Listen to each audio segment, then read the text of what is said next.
Thanks for joining me. Today I'm going to walk through Magic Kingdom at dusk and take some photos. And I'll talk through what I'm looking for and the potential I see in the compositions. A lot of times what Magic Kingdom and what Disney is good for is there's a lot of foreground. And so you can take pictures of architecture and try and get people in there as well. This staircase I especially like. In this case I'm looking at this lamp post to give me some foreground and try and capture somebody as they stroll by. One thing I'll point out is that on this trip I forgot my ND filter in the car, which I would usually put on so I can adjust for the exposure and keep my aperture wide open, and that will give me that blurry bokeh effect. So in this case, to compensate for that, I still want the lens to be wide open, but I have to use a really fast shutter speed. So see, a lot of these pictures are going to be like 1/1000th of a second or 1/4000th of a second. Such a great photo. At least it's not too bright outside, and so I'm able to make do with just having a fast shutter speed. Sometimes you have to make up your own foreground and get right into the flowers in order to put some depth in your photo. One thing I really like that Disney is good at is a lot of windows and mirrors. You can use those as reflective surfaces to either ornament the photo, or you can take a picture of the reflection.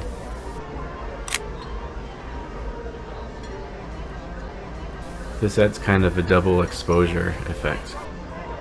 And of course Disney Main Street especially is a really fun environment to really showcase that.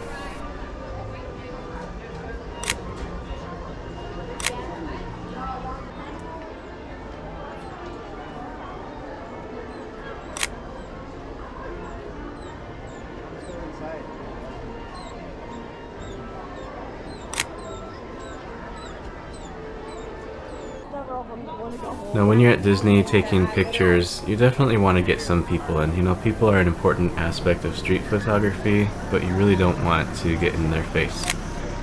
And today I'm shooting with a 35mm lens, and so I have to be a little closer to people than if I had a zoom lens, but it's also a very small setup, and so it's not terribly invasive.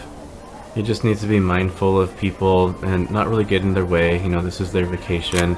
But at the same time, you can't expect that you're not going to end up in somebody's photos.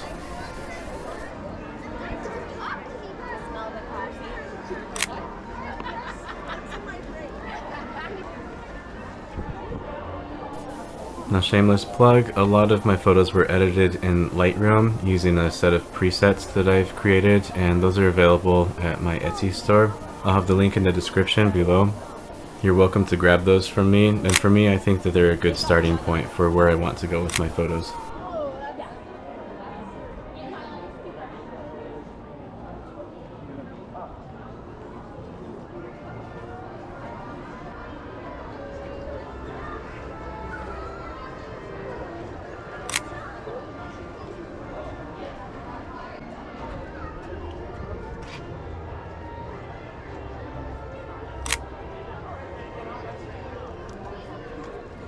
Now you notice just in these first few pictures that I've taken that depth is really important to me. I really want there to be foreground, and sometimes you have to create that foreground and sometimes you can look for opportunities.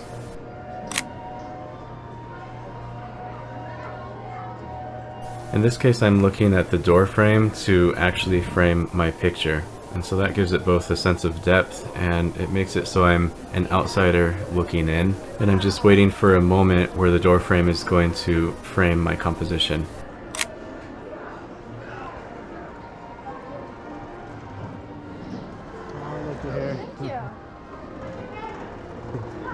Another thing that I think Disney does really well is they provide a lot of contrast for you, and so you might see two different architecture styles coming up against each other, or a juxtaposition of different colors, and so look for those opportunities.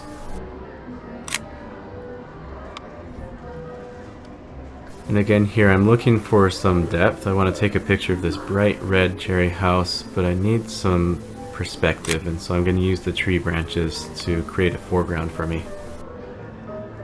Some of these shop windows are an extra bonus because you have reflection interacting with a foreground if they have a Windows display, but if your subject can be deep enough, then you can have various different levels with overlays. Makes for a really good photo.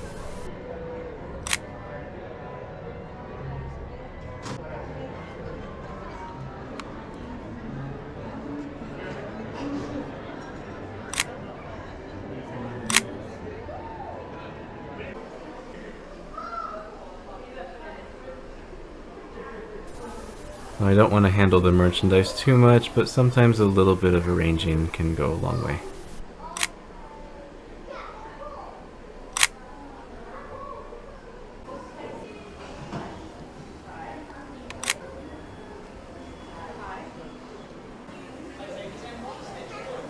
And not taking a picture of a bejeweled castle would be a missed opportunity.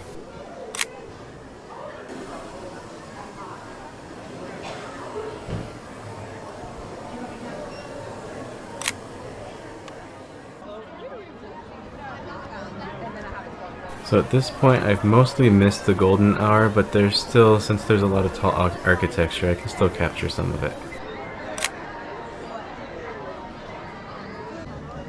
Now the castle always makes for a good picture no matter what angle, but if you can get some foreground in there, sometimes you have to search for it, maybe some hanging flowers or a lamppost or a person, then I think it adds a little bit more to the storytelling of your photo. My one advantage to leaving my ND filter in the car was that I had to use a really fast shutter speed, and so things like fountains come out crystal sharp, and that's an interesting effect. Blurry water is also kind of fun too. And I saw this kid playing with bubbles, and I really was hoping I could get a bubble shot of the castle, and it didn't quite work out. The bubbles didn't render, but it's still a nice shot.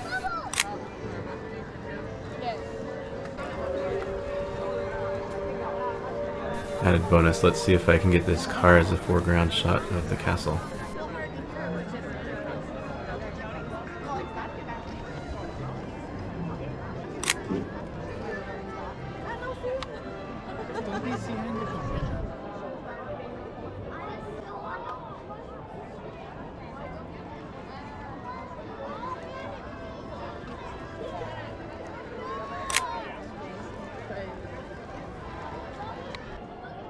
Those bronze sculptures sure have a lot of personality. They always make for good pictures.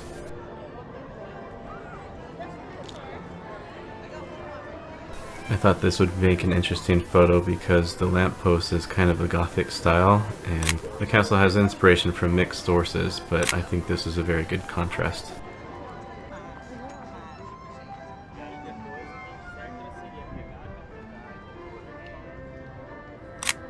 In my opinion, black and white is always classy.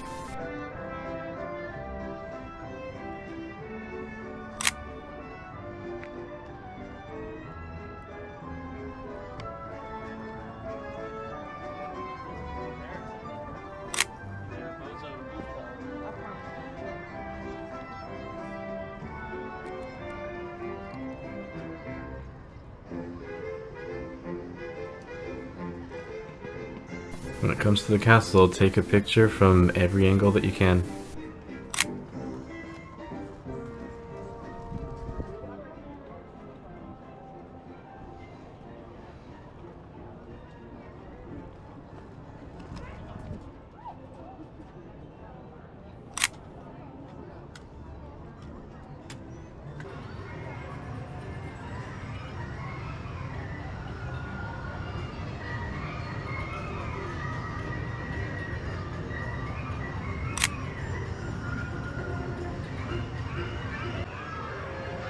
Taking a good picture of the teacup ride is always a fun challenge.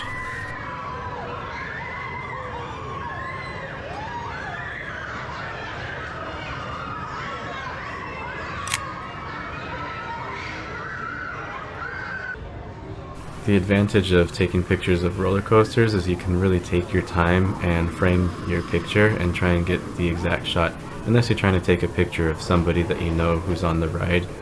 But if it's just the back of people's heads, then you can really get that composition. In this case, I'm trying to get a little bit of blurry foreground, but there's so much depth to this picture with the near rocks and the far rocks, and then I can really wait for the roller coaster to get in position.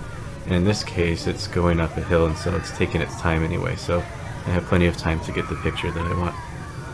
Now when the roller coaster is moving fast, then that's a different challenge altogether. You can take a good picture most anywhere in Disney. It doesn't have to be an attraction or a building or a person. In this case, I see a balloon that seems interesting in a very curved layout, so I think this will be an interesting shot.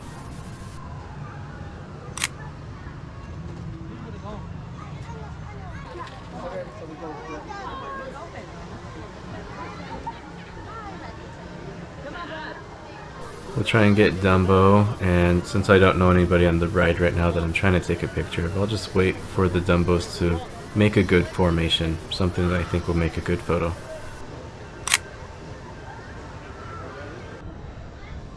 I can actually hear a train coming, so I just waited a moment for it to arrive at the station. Again, like the roller coaster, I wanted a pretty slow shutter speed to see if I can get some blur with the locomotive. I know as it's pulling into the station it's not going to be very fast, but I might get a little bit of blur.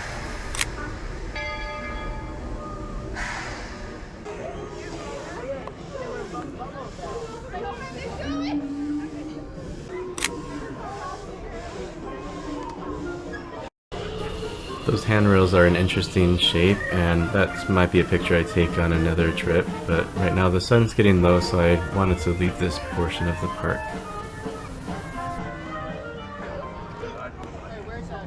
Well then, ladies and gentlemen, what are you waiting for? Stop what you're doing and step on in to Pete Silly's Sideshow.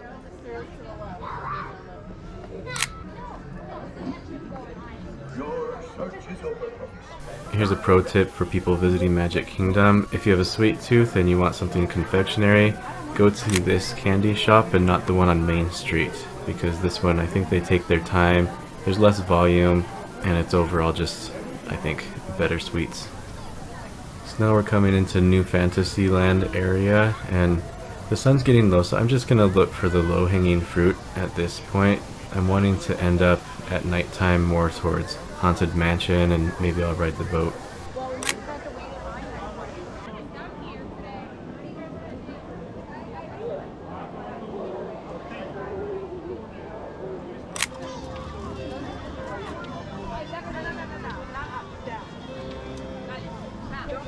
So the aerial shot probably would have been better during the daytime with a little more natural lighting.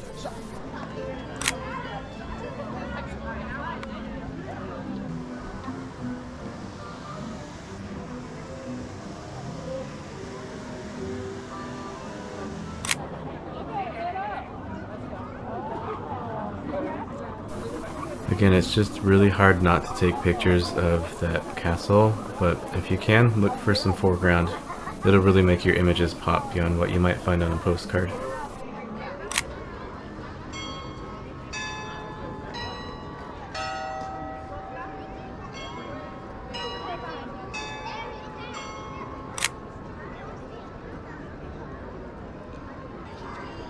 Here you can see me adjusting my aperture because I'm going to be looking for a shot of the carousel that's more time-lapse, and so you get those blurry lights, and it's going to be hard to do that with an open aperture.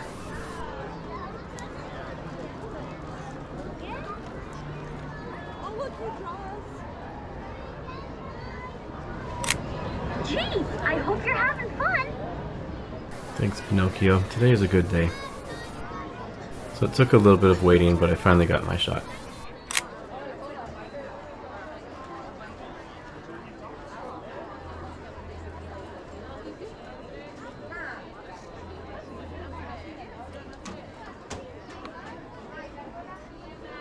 It might be a little creepy, might seem like spying, but I just really like using these windows to frame my shot. I'm able to capture kind of an intimate moment without getting in people's faces.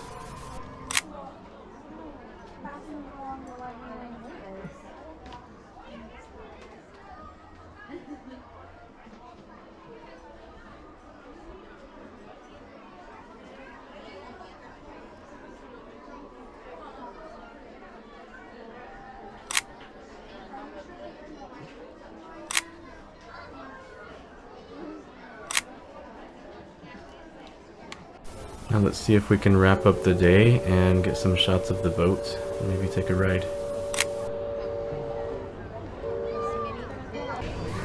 while we're waiting, see if we can find an interesting composition.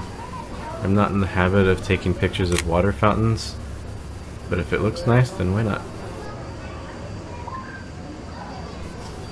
So at this point you may have noticed that I bumped my ISO up to 1600. At this point it's pretty dark despite all the illumination from the Disney lights, but I want to keep my aperture wide open at 1.4, bump up the ISO, and then I'll just adjust the shutter speed so that I get the exposure that I want. For my camera, Sony a6400, I don't really want to go above 1600 ISO. It can handle a lot more, but I don't want to risk there being any grain in my pictures.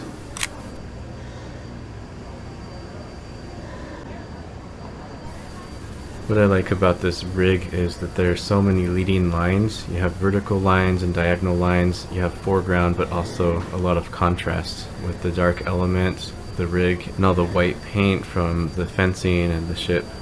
It makes it something really interesting to look at.